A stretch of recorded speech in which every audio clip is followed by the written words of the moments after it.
माता की, भारत माता की। योगी योगी योगी योगी योगी योगी योगी।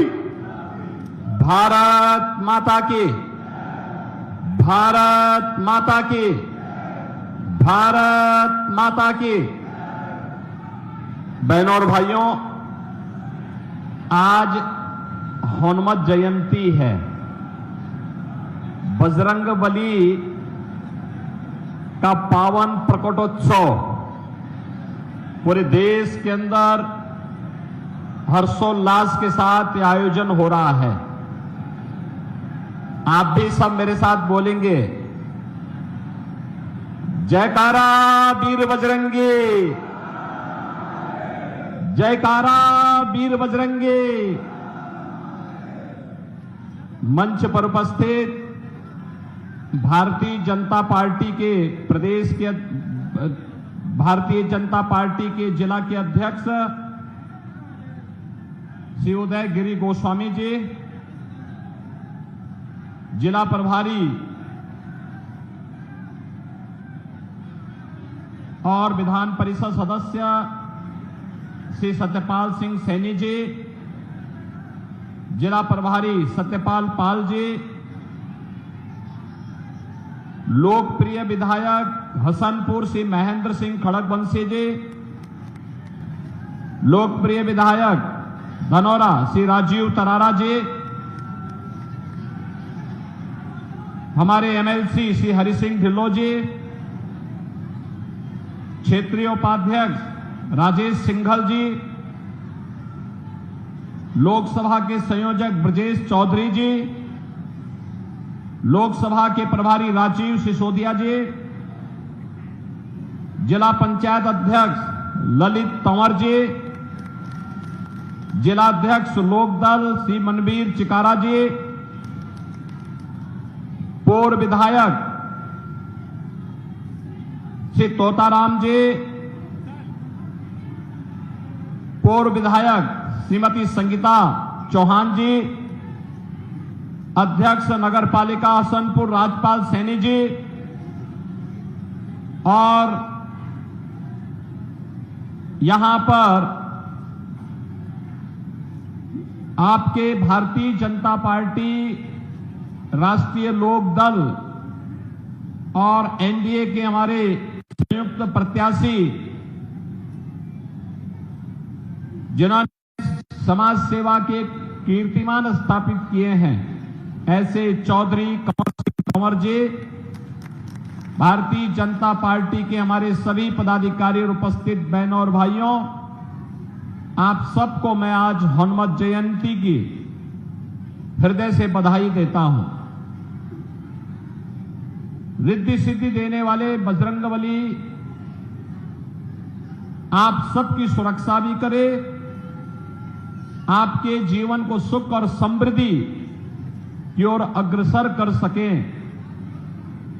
इसकी मैं आप सबको अपनी शुभकामनाएं देता हूं। बहनों और भाइयों, पहले चरण का चुनाव संपन्न हो चुका है। देश के अंदर 102 लोकसभा सीटों पर चुनाव संपन्न हुए हैं और उत्तर प्रदेश के भी 8 लोकसभा सीटों पर चुनाव अब तक संपन्न हो चुके हैं। दूसरे चरण के मतदान की तैयारी चल रही है और 26 अप्रैल को दूसरे चरण में मतदान होना है।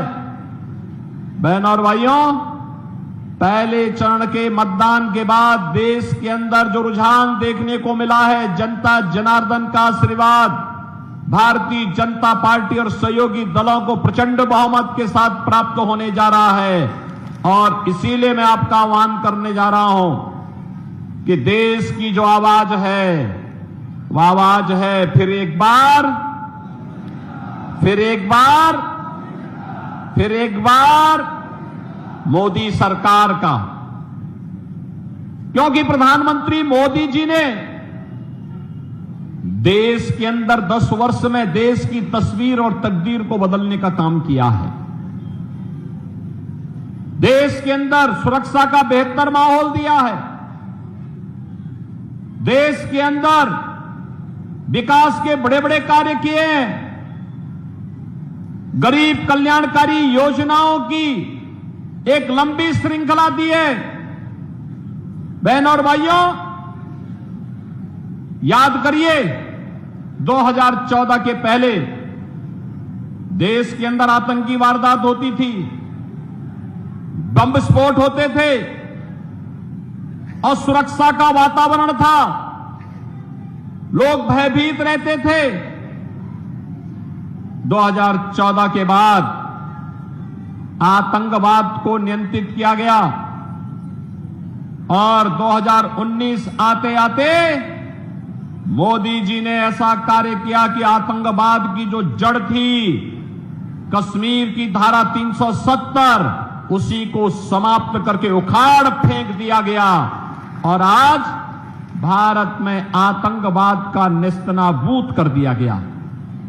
बहन और भाइयों, अब तो कहीं पे जोर से पटाखे का धमाका होता है तो पाकिस्तान सफाई देता है कि नहीं नहीं हमारा हाथ नहीं है, क्योंकि पाकिस्तान को डर है अगर गलती से भी भारत के अंदर आतंकी घटना को अंजाम दिया और किसी निर्दोष नागरिक की जान गई तो लेने के देने पड़ जाएंगे।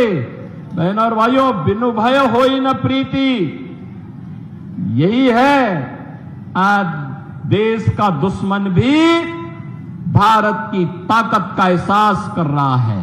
ये किसके कारण? ये किसके कारण?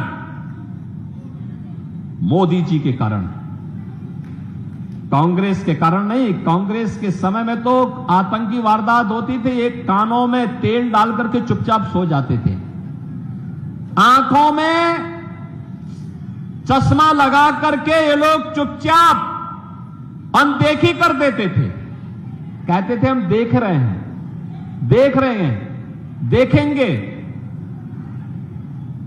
अनदेखी करते हुए भी कहते थे कि हम देख रहे हैं, देखेंगे, और आतंकी अपनी वारदात को आगे बढ़ाता था।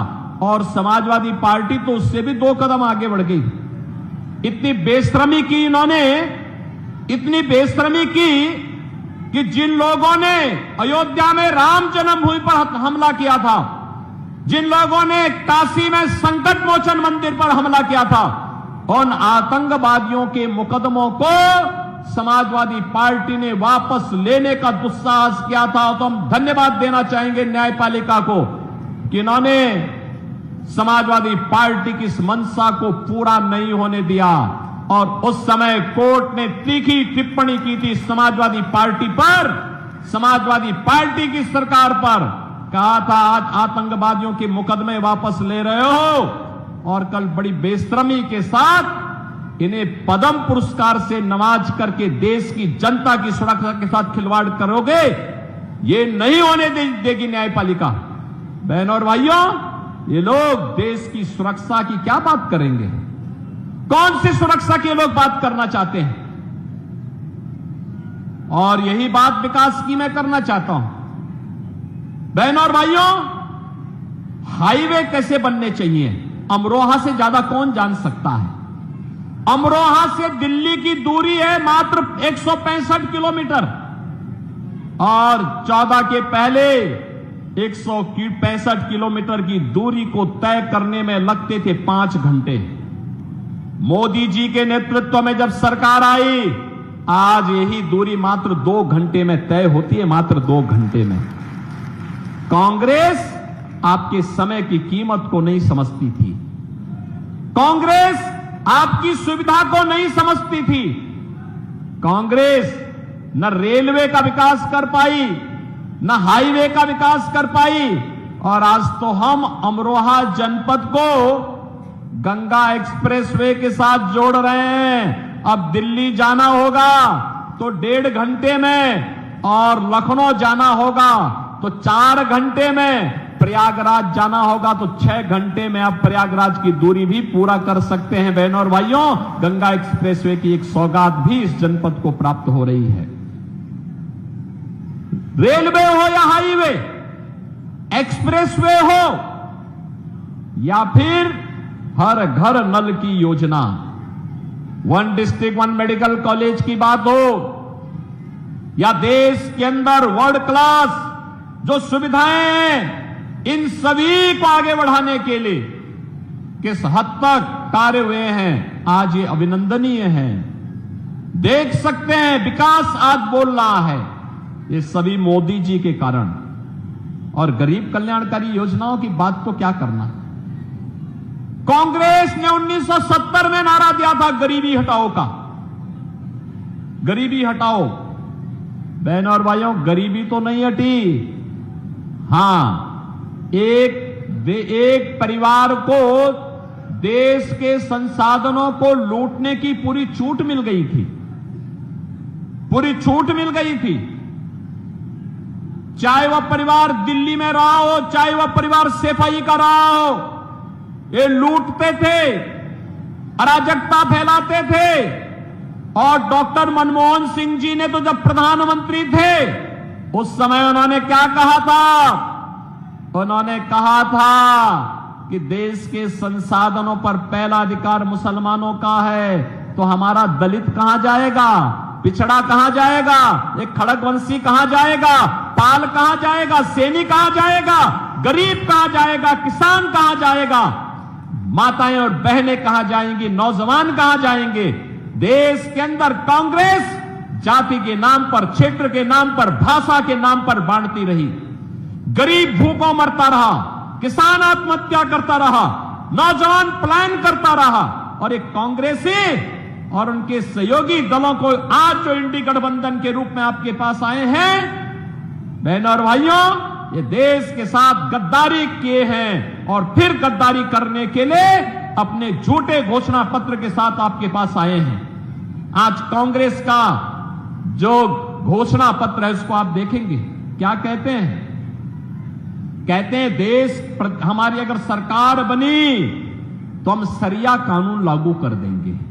आप बताओ, ये देश बाबा साहब भीमराव अंबेडकर के द्वारा बनाए गए संविधान से चलेगा या किसी शरीयत से चलेगा? भारत संविधान से चलेगा। बाबा साहब भीमराव अंबेडकर के द्वारा बनाए गए संविधान से भारत चलेगा, न कि किसी शरीय कानून से।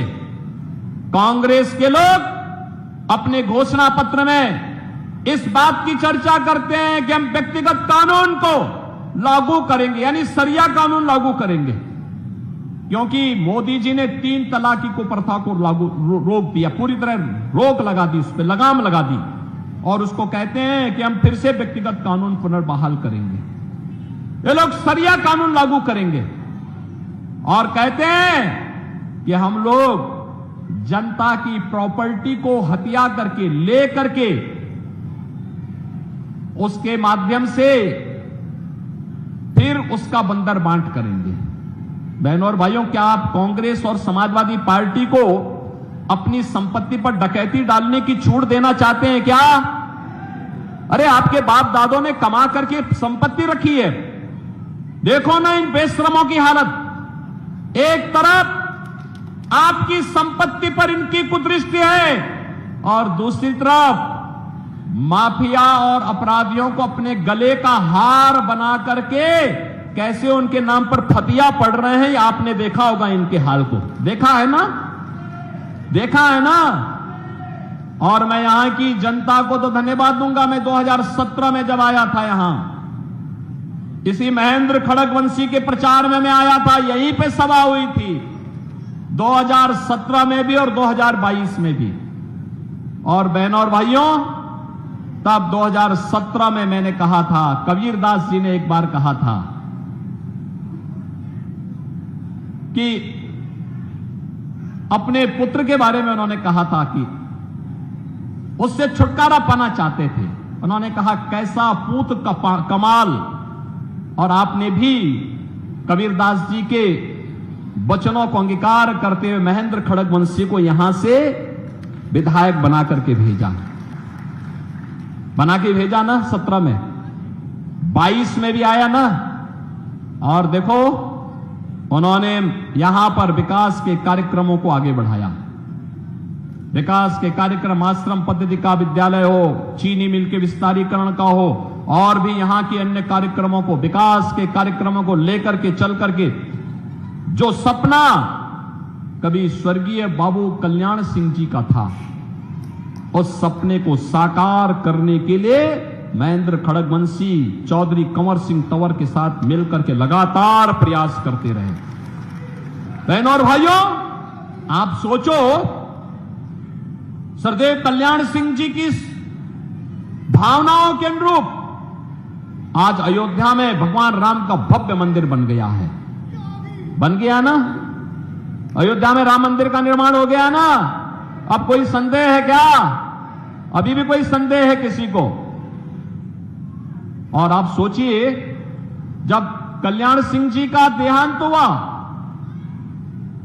तो समाजवादी पार्टी के लोग गए भी नहीं। अपमान क्या था इन्होंने स्वर्गीय कल्याण सिंह जी का। और इसीलिए आज मैं आपसे कहने के लिए आया हूं कि गरीबों के हकों पर डकैती डालने वाले आज मोदी जी के शासनकाल में 80 करोड़ गरीबों को फ्री में राशन की सुविधा का लाभ मिल रहा है।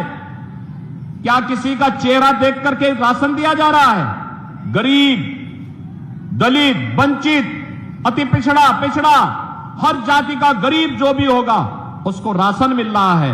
और जो बचे होंगे उनके भी फॉर्म भरे जा रहे हैं। कहा जा रहा है इसके बाद 100% सैचुरेशन की तरफ हम लोग चलेंगे। सैचुरेशन के लक्ष्य को पूरा करने के लिए जो वंचित होगा सबको मिलेगा। 60 करोड़ गरीबों को 5 लाख रुपए की आयुष्मान भारत की सुविधा। और अब तो हमने ये भी व्यवस्था की है कि जिसके पास आयुष्मान भारत का कार्ड नहीं बन पाया, मेरे पास मेरा कोई विधायक, कोई पदाधिकारी या पीड़ित भी पत्र लिख देता है तो मैं उसके जनधन अकाउंट में सीधे लखनऊ से पैसा भेज देता हूं कि भाई उपचार करा लो, कोई समस्या नहीं, सरकार उनकी है। बहनों और भाइयों, मोदी जी ने 50 करोड़ गरीब परिवारों के जनधन अकाउंट खोल दिए। क्या कर रही थी कांग्रेस 60-65 वर्षों तक? समाजवादी पार्टी की 4-4 बार सरकार थी, क्या कर रहे थे लोग? मोदी जी ने 12 करोड़ परिवारों के घर में शौचालय बना दिए। प्रियंका गांधी और 10 करोड़ गरीब महिलाओं को, 10 करोड़ परिवारों को रसोई गैस का फ्री में कनेक्शन उपलब्ध करवा दिया। 12 करोड़ गरीबों के घर में शौचालय बना दिए गए। 4 करोड़ गरीबों के मकान बनाए गए और कहा है भी 3 करोड़ और लोगों को मकान देंगे। 3 करोड़ अगले 5 वर्ष में 3 करोड़ अन्य लोगों को। 3 करोड़ का मतलब 300 लाख। बहनों और भाइयों, यानी हर व्यक्ति अभी से मकान पाने के लिए जो वंचित रह गया उसको भी मकान मिलेगा। इसका आश्वासन मोदी जी ने दे दिया। यही मोदी की गारंटी है। 2.5 करोड़ घरों में बिजली का कनेक्शन पहुंच गया। मोदी जी को तो 10 ही साल हुए। ये कांग्रेसी क्या कर रहे थे 65 वर्षों तक? समाजवादी पार्टी को 4-4 बार मौका मिला। क्या कर रही थी समाजवादी पार्टी? बहुजन समाजवादी पार्टी को भी मौका मिला। क्या कर रहे थे ये लोग? केवल लूट करके अपने परिवार का भर रहे थे। इनको गरीबों की चिंता नहीं थी। इंदिरा गांधी ने जो नारा दिया गरीबी हटाओ का, पोता भी तोते की तरह वही रट रहा है कि गरीबी हटाएंगे। और कट कैसे हटाएंगे? कह रहे हैं जो कि जिसकी संपत्ति होगी उसको हड़प लेंगे, फिर उसको हम लोग दूसरों को बांट देंगे, बंदर बांट कर देंगे। ये बंदर बांट इनका जो है ना, इसी के लिए हम लोग आए हैं कि आज जो मोदी जी करने में सफल हुए हैं, इसलिए सफल हुए हैं बहनों और भाइयों, क्योंकि मोदी जी को ताकत आपने दी है। 1 वोट की ताकत है। ये 1 वोट की ताकत आतंकवाद ला सकता है अगर गलत हाथों में जाएगा। और यह आतंकवाद को सीमा पार ही निपटा देगा अगर भाजपा को यह वोट जाता है तो। आज आप देख रहे हो ना, पाकिस्तान जो सफाई देता है वो एक ही सफाई देता है, कहता है कि भारत ने हमारे देश के सभी आतंकवादियों को एक एक करके चुन चुन करके मार दिया। तो क्या आतंकवादियों की आरती उतारेंगे क्या? यही तो करना है हम लोगों को। भाजपा को पड़ने वाला एक एक वोट आतंकवाद को सीमा पार ही निपटा देगा। आपको आपका भाजपा को मिलने वाला एक एक वोट बेटी और व्यापारी को सुरक्षा की गारंटी दे देता है, कर्फ्यू से मुक्ति और कावड़ यात्रा को ले चलने की गारंटी भी दे देता है। बहनों और भाइयों, आपका एक वोट गरीब के जीवन में परिवर्तन ला करके कांग्रेस के समय में गरीबी बढ़ी और मोदी जी के 10 वर्ष के कार्यकाल में 25 करोड़ लोग गरीबी रेखा से मुक्त होकर के खुशहाल जीवन जीने के लिए आगे बढ़े हैं, विकास की प्रक्रिया के साथ आगे बढ़े हैं। और कांग्रेस अपने घोषणा पत्र में कह रही है जो 25 करोड़ लोग गरीबी से मुक्त हुए हैं इनको फिर से गरीब बनाएंगे। क्या आप ऐसे कांग्रेस को वोट देंगे? और तो और पिछली बार जो धोखा हुआ, आपने जिस व्यक्ति को सांसद चुना वह व्यक्ति तो भारत माता की जय भी नहीं बोलता, और पिछली बार किस चुनाव चिन्ह पे आया था, इस बार फिर दूसरे चुनाव चिन्ह पे आ गया। ये हमेशा पहले उसने हाथी का सहारा लिया और जब यहां पूरा चर खा लिया है तो अब वह हाथ का सहारा लेकर के जबरदस्ती यहां के संसाधनों को लूटने का प्रयास कर रहा है। और बेशर्मी की हद देखो, देश की संसद में भारत माता की जय करने से भागता है, कहता नहीं हम नहीं बोलेंगे। आप मुझे बताओ क्या उसको वोट जाना चाहिए? क्या वोट जाना चाहिए? क्या जो भारत माता की जय न बोल सके क्या उसको वोट जाना चाहिए? क्या रहेंगे भारत में, खाएंगे भारत में और भारत माता की जय जयकार नहीं करेंगे? ये कैसे चल सकता है? क्या आप स्वीकार करेंगे? ये भारत के लोकतंत्र को कमजोर करने की साजिश का हिस्सा है, आपके संसाधनों पर डकैती डालने का हिस्सा है, आपकी सुरक्षा में सेंध लगाने की साजिश का हिस्सा है। और इसीलिए हम लोग आए हैं कि बहनों और भाइयों, जो लोग देश के साथ गद्दारी कर रहे हैं, गरीबों के हकों पर डकैती डालने का काम किए हैं, जिन लोगों ने आपकी सुरक्षा में सेंध लगाया है, बेटी और व्यापारी को सुरक्षा दी है, उन सबको चुनाव में खारिज करिए, एकदम एक सिरे से खारिज करिए, क्योंकि सुरक्षा में सेंध लगाने वाले ये आपके लिए खतरनाक हैं, क्योंकि जीवन तो आपका है। भारत माता को जयकार नहीं कर सकते तो देश तो आपका है और वोट भी आपका है। इसलिए बहनों और भाइयों, अपने सुरक्षित जीवन के लिए,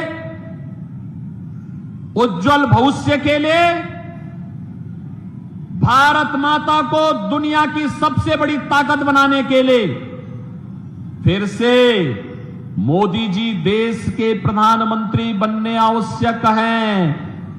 और जो भारत की प्रगति चाहते हैं, भारत की समृद्धि चाहते हैं, वे सभी लोग मोदी जी के समर्थन में हैं, सभी लोग समर्थन में हैं। आप भी यहां से चौधरी कंवर सिंह तंवर को पड़ने वाला एक एक वोट, एक एक वोट बहनों और भाइयों, या एक एक वोट मोदी जी को पड़ेगा और विकसित भारत के लिए पड़ेगा।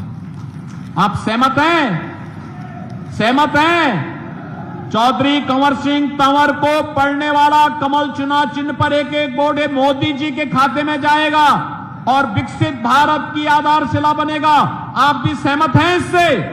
हमारा देश समृद्ध होना चाहिए, हमारा देश मजबूत होना चाहिए, हमारा देश सशक्त होना चाहिए, आतंकवाद से मुक्त होना चाहिए, हमारा देश किसी भी प्रकार की अराजकता से मुक्त होना चाहिए। सब सहमत है ना? तो 26 अप्रैल को पहला काम मतदान, पहला काम। और आपको 2 दिन का समय और प्रचार के लिए मिल रहा है। इस दौरान घर घर जाकर के, घर घर जाकर के, घर घर जाकर के बोलेंगे हनुमत जयंती है और हनुमान जी के आराध्य प्रभु राम को अयोध्या में विराजमान कराने का काम भी मोदी जी ने किया है। तो बोलेंगे जो राम को लाए हैं, क्या बोलेंगे? जो राम को लाए हैं हम उनको लाएंगे, बोलेंगे ना? सभी सहमत है ना? और कमल खिलाएंगे ये भी बोलेंगे ना? सभी लोग सहमत हैं? तो चौधरी कंवर सिंह तंवर भारी बहुमत से विजयी बनकर के जाएंगे। तो फिर मेरे साथ बोलेंगे भारत माता की, भारत माता की, भारत माता की।